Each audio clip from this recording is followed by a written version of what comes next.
Halo sahabat cerdas, Assalamualaikum warahmatullahi wabarakatuh. Pada kesempatan kali ini kita akan belajar pada tema 7, peristiwa dalam kehidupan, subtema 2, peristiwa kebangsaan seputar proklamasi kemerdekaan, dan kita sampai pada pembelajaran ketiga. Sahabat cerdas, sebelum kita mulai pembelajaran kita, jangan lupa untuk berdoa terlebih dahulu.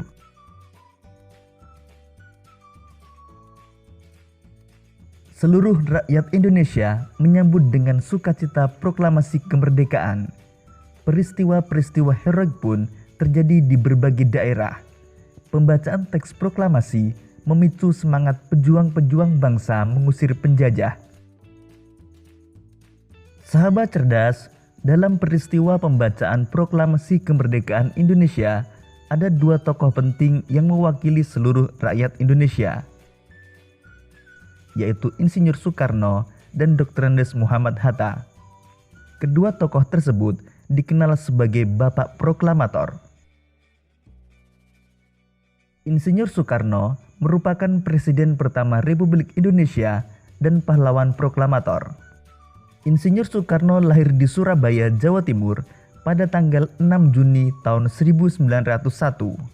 Jenjang pendidikannya dimulai dari Indese School di Tulungagung, kemudian dilanjutkan Europse Lagini School di Mojokerto, Jawa Timur, kemudian Hogeneborger School di Surabaya, dan dilanjutkan di Teknese Hogere School atau THS, sekarang menjadi Institut Teknologi Bandung atau ITB di Bandung, Jawa Barat, dan memperoleh gelar insinyur.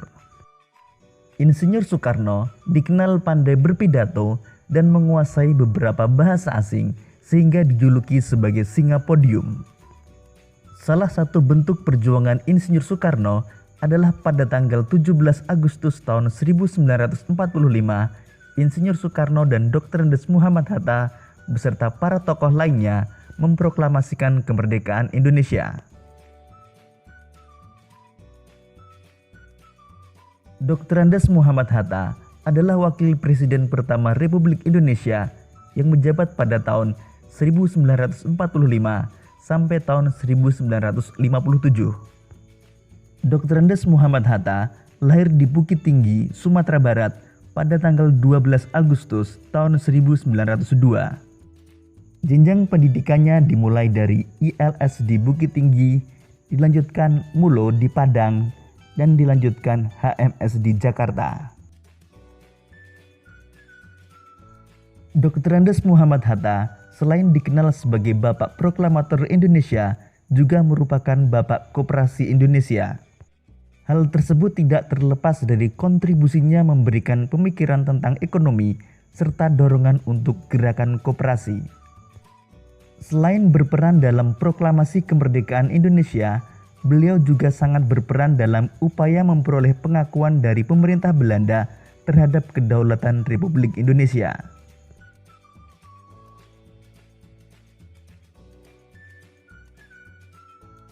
Sahabat cerdas, pada tanggal 17 Agustus tahun 1945, Insinyur Soekarno dan Dr. Andes Muhammad Hatta beserta para tokoh lainnya memproklamasikan kemerdekaan Indonesia.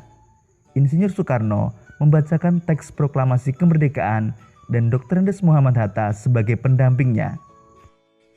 Bahkan dalam teks proklamasi tersebut tercantum nama dan tanda tangan mereka berdua atas nama bangsa Indonesia. Oleh karena itulah, Insinyur Soekarno dan Dr. Andes Muhammad Hatta diberi gelar sebagai pahlawan proklamator pada tahun 1986. Sahabat cerdas, pembacaan teks proklamasi kemerdekaan disambut dengan penuh sukacita oleh seluruh rakyat di berbagai penjuru daerah. Peristiwa pembacaan proklamasi memberikan semangat untuk melakukan perlawanan mengusir penjajah di berbagai daerah. Berikut ini beberapa tindakan heroik mendukung proklamasi di beberapa daerah di Indonesia. Peristiwa heroik di Yogyakarta. Perebutan kekuasaan di Yogyakarta dimulai pada tanggal 26 September tahun 1945 sejak pukul 10 waktu Indonesia Barat. Para pegawai pemerintah dan perusahaan yang dikuasai Jepang melakukan aksi mogok. Mereka menuntut agar Jepang menyerahkan semua kantor kepada pihak Indonesia. Selain itu, juga terdapat peristiwa serangan umum 1 Maret tahun 1949 yang dilakukan TNI terhadap Belanda yang ingin kembali menguasai Indonesia. Peristiwa heroik di Surabaya. Terjadi insiden bendera di Hotel Yamato, Tunjungan, Surabaya. Orang Belanda mengibarkan bendera merah putih biru di atap hotel. Rakyat kemudian menyerbu hotel, menurunkan dan merobek warna biru bendera itu untuk dikibarkan kembali. Insiden ini terjadi pada tanggal 19 September tahun 1945.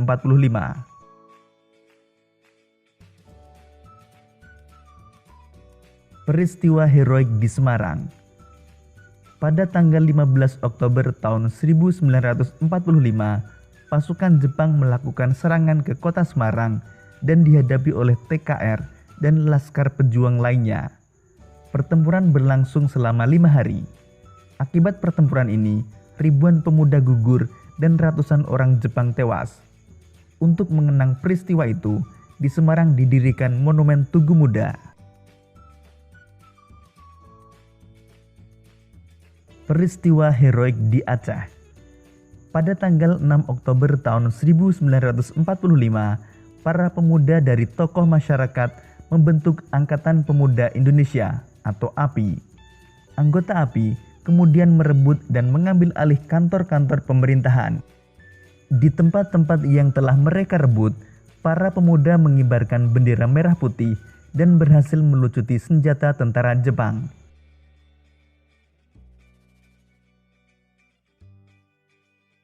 Peristiwa heroik Bali. Pada bulan Agustus tahun 1945, pemuda Bali membentuk organisasi Angkatan Muda Indonesia atau AMI dan Pemuda Republik Indonesia atau PRI. Upaya perundingan untuk menegakkan kedaulatan Republik Indonesia telah mereka upayakan, tetapi pihak Jepang selalu menghambat.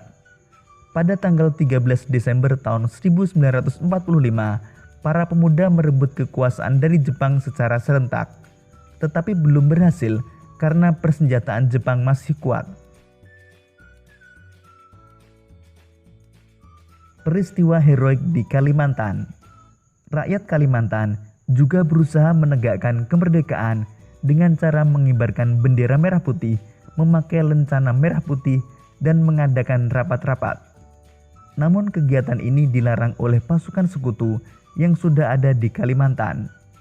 Rakyat tidak menghiraukan larangan sekutu sehingga pada tanggal 14 November tahun 1945 di Balikpapan atau depan markas sekutu berkumpul lebih kurang 8.000 orang dengan membawa bendera merah putih.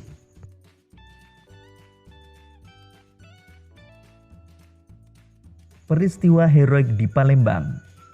Adanya upacara pengibaran bendera merah putih pada tanggal 8 Oktober tahun 1945 yang dipimpin oleh Dr. Akagani. Pada kesempatan itu, diumumkan bahwa Sumatera Selatan berada di bawah kekuasaan Republik Indonesia. Upaya penegakan kedaulatan di Sumatera Selatan tidak memerlukan kekerasan karena Jepang berusaha menghindari pertempuran.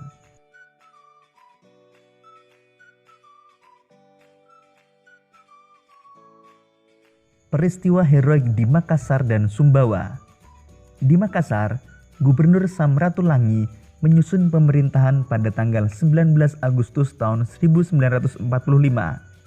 Sementara itu, para pemuda bergerak untuk merebut gedung-gedung penting seperti stasiun radio dan tangsi polisi. Di Sumbawa, bentrokan fisik antara pemuda dan Jepang terjadi di Gempe, Sape, dan Raba.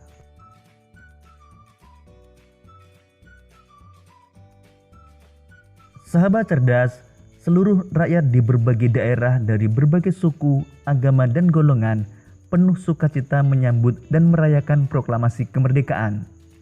Semua bersatu padu dan lebur saling bahu-membahu melakukan perlawanan terhadap penjajah.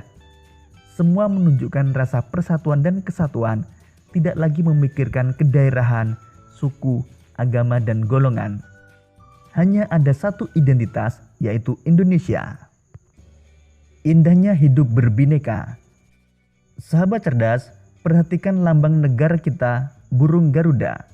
Lihatlah pita yang dicengkramnya. Pada pita itu tertulis kalimat Bhinneka Tunggal Ika. Kalimat tersebut diambil dari kitab Sutasoma karangan Empu Tantular yang memiliki arti berbeda-beda tetapi tetap satu. Kata-kata tersebut kemudian diberi makna yang lebih luas dan menjadi semboyan. Meskipun berbeda-beda tetapi tetap satu jua. Semboyan itulah kemudian yang mengikat keberagaman bangsa menjadi satu kesatuan.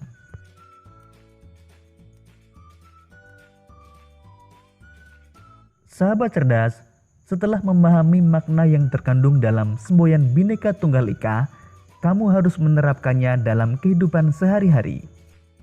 Untuk menerapkan nilai-nilai Bhinneka Tunggal Ika, kamu pun tidak perlu harus meniru temanmu atau orang lain agar terlihat sama. Kamu tidak harus seperti orang lain. Biarlah kamu berbeda dengan orang lain, dan orang lain biarlah berbeda dengan dirimu. Kamu harus menyadari perbedaan itu anugerah dari Tuhan Yang Maha Esa yang harus kita syukuri. Dengan demikian, kamu tidak perlu berselisih hanya karena adanya perbedaan. Kamu harus mensyukuri perbedaan dengan cara menghormati dan menghargai teman-temanmu. Dengan begitu, perbedaan itu justru membuat hidup makin indah. Karena perbedaan itu layaknya warna-warni yang berpadu indah pada pelangi di langit yang cerah. Indahnya hidup bersatu dalam perbedaan. Sahabat cerdas, kamu tidak dapat hidup sendiri. Kamu membutuhkan bantuan orang lain. Demikian pula, kamu juga dapat membantu orang lain. Dengan saling membantu di tengah masyarakat, hidup akan terasa aman, nyaman, dan tentram.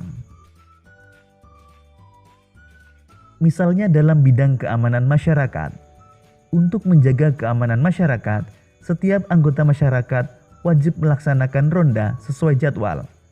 Semua mendapat kewajiban yang sama, tidak memandang dia kaya atau miskin, tidak pula memandang asal suku dan agama. Dengan demikian, di masyarakat akan tercipta keamanan dan ketertiban. Itulah salah satu arti penting persatuan dalam perbedaan. Sahabat cerdas, salah satu wujud nyata adanya kerukunan dan persatuan di masyarakat adalah tradisi gotong royong. Misalnya bergotong royong membangun rumah. Gotong royong melibatkan semua unsur masyarakat. Demikian tadi sahabat cerdas pembelajaran kita pada tema 7, subtema 2, dan pembelajaran ketiga. Untuk menguji pemahamanmu, kamu dapat mengerjakan latihan soal yang terdapat pada deskripsi video ini. Sampai jumpa pada pembelajaran berikutnya. Tetap semangat dan selamat belajar.